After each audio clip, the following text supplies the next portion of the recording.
Silk thread bangles చేసుకోవడం చాలా easy. ఎవరైనా చేసుకోవచ్చు. ముందుగా మనకు కావాల్సింది plastic bangles, gum, silk thread and kundans, మీకు నచ్చిన వెరైటీస్. సో ఫస్ట్ ఇలా సిల్క్ థ్రెడ్ని నేను ఒక హ్యాంగర్ హెల్ప్ తోటి ఒక 30 లైన్స్ చుట్టుకున్నాను. ఆ తర్వాత అది కట్ చేసేసుకొని దాన్ని గమ్తోని ఒక కార్నర్కి అంటించేసేయాలి. ఆ అంటించినాక గమ్తోటి అంటించిన థ్రెడ్ మొత్తం ఇలా మొత్తం చుట్టేసుకోవాలి. గమ్ కొంచెం కొంచెం పెట్టుకుంటూ ఓవరాల్గా ఆ బ్యాంగిల్ మొత్తం చుట్టేసుకోవాలి.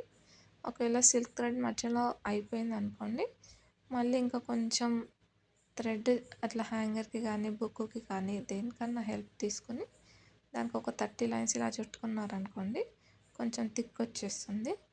సో అది మీరు మళ్ళీ కంటిన్యూ చేసేసుకోవచ్చు. చూడండి, ఈ వీడియోలో నేను ఎలా హ్యాంగర్ హెల్ప్ తోటి చుట్టేసుకున్నాను. ఒక 30 లైన్స్ టు 40 లైన్స్ వరకు మెల్లగా చుట్టేసుకున్నాను. ఒకవేళ చుట్టేసుకోవడం అయిపోయిన తర్వాత సీజర్తో కట్ చేసేసుకుని ఒక కార్నర్కి గమ్తోనే అంటించేసుకోండి. సో కొంచెం ఆరిన తర్వాత బ్యాంగిల్కి అంటించేసుకోండి. చాలా ఈజీ అండి.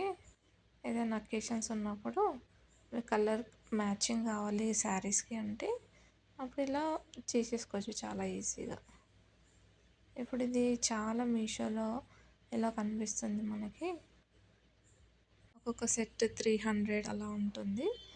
సో మనకి కలర్స్ అన్నీ అవైలబుల్ ఉన్నాయి కాబట్టి మనం ఓన్గా తయారు చేసుకోవచ్చు. నాకు ఇలా ఫ్రీ టైం ఉన్నప్పుడు నేను ఇలా బ్యాంగిల్స్ చేసేసుకుంటాను. చూడండి, ఇక్కడ వరకు నాకు ఆగిపోయింది సిల్క్ థ్రెడ్ అనేది. సో నేను ఇంకా మళ్ళీ హ్యాంగర్ హెల్ప్ తోటి మళ్ళీ కంటిన్యూ చేసేసిన. సో ఇది మొత్తం కంప్లీట్ అయిపోయింది. సో నాకు థ్రెడ్ కూడా సరిపోయింది. సో నేను ఇక్కడ లాస్ట్కి చివర్లో కొంచెం గమ్ పెట్టేసుకుని అంటించేసుకుంటున్నాను. నేను ఇవి కుందన్స్ అండ్ గమ్ మీషోలో ఆర్డర్ పెట్టుకున్నాను. మీషోలో అయితే చాలా తక్కువ రేట్కి వచ్చేసింది నాకు, 100 రూపీస్కి అలాగా. అదే బయట అయితే నాకు 200 అలా అవుతుంది. హాఫ్ తులంకి వాళ్ళు 30 రూపీస్ అలా తీసుకుంటున్నారు. మీషోలో అయితే చాలా తక్కువ అండి.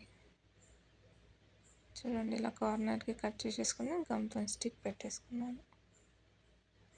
చూడండి, ఫుల్ ఎల్లో కలర్ తీసుకున్నాను. ఇది మొత్తం కంప్లీట్ అయ్యాక ఇంకొక వీడియో తీసి పెడతాను. ఇది స్టిక్ చేసుకునే పెన్ కూడా నేను మీషోలోనే ఆర్డర్ పెట్టుకున్నాను. చాలా ఈజీ అయిపోయింది దీంతో. ఇలా కుందన్స్ అన్నీ అంటించేసుకుంటున్నాను.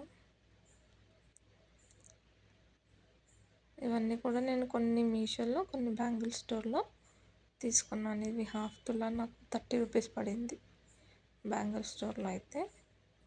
అండ్ మీషోలో అయితే నాకు 100 రూపీస్ పడిపోయింది మొత్తం. అన్నీ 5 సెట్స్ అలాగ వచ్చింది. అండ్ గమ్ కూడా ఫ్రీగా వచ్చింది. ఇది flower model type and lotus model టైప్లో స్టిక్ చేస్తున్నాను నేను. ఇప్పుడు చాలా ట్రెండ్ అయిపోయింది కదా ఇది. ఇవి చూడడానికి చాలా బ్యూటిఫుల్ ఉన్నాయి కుందన్స్ కూడా. నేను green colour and pink colour తీసుకున్నాను లోటస్ కోసం. అండ్ ఫ్లవర్ కోసం అయితే white colour stone first middle అతికిచ్చేసేసి సైడ్కి మొత్తం రెడ్ కలర్ స్టోన్స్ అన్నీ అతికిచ్చేసాను. ఈ పెన్ కూడా నాకు 100 రూపీస్లో వచ్చేసింది, 90 రూపీస్, 92 సంథింగ్. సో చాలా ఈజీ అయిపోయింది దీంతో వర్క్. ఈ గమ్ మాత్రం కోన్ టైప్లో ఉంది, వైట్ కలర్. నాకు మీషోలో కుందన్స్ కొన్నప్పుడు దానికి ఫ్రీగా వచ్చింది. అండ్ P9000 ఈ గమ్ వచ్చేసి చాలా స్ట్రాంగ్ ఉంది. అది కొంచెం ఇట్లా చేతికి అంటింది అనుకోండి మొత్తం అతుకుపోతుంది. సో చాలా కేర్ఫుల్గా ఉండండి, అంత స్టిక్కీ అయిపోతుంది లేకపోతే. చూడండి, నేను ఫస్ట్ ఒకటేమో ఫ్లవర్ పెట్టాను అండ్ ఇంకొకటేమో లోటస్ ఫ్లవర్ పెట్టాను. మొత్తం కంప్లీట్ అయ్యాక ఇంకొక వీడియో సపరేట్గా తీసాను. ఇది కంప్లీట్ అయిపోయింది. చూడండి ఎంత బ్యూటిఫుల్ ఉంది. మీకు నచ్చితే like and subscribe to my channel.